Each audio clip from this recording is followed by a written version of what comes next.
Hello and welcome to Fantasy Sports Math League. My name is Mia Barrett.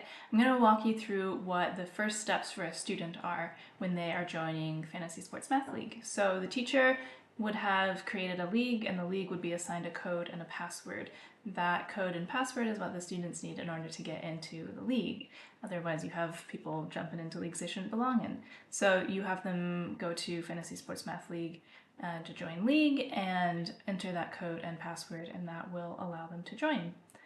And then you would have them enter their email and create a password.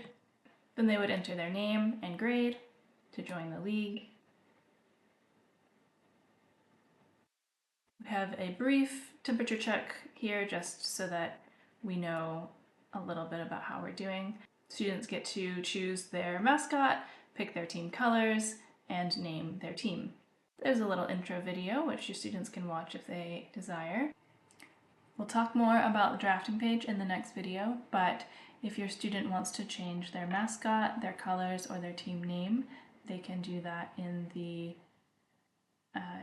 profile section up here in the corner, and they can change it to whatever they would like.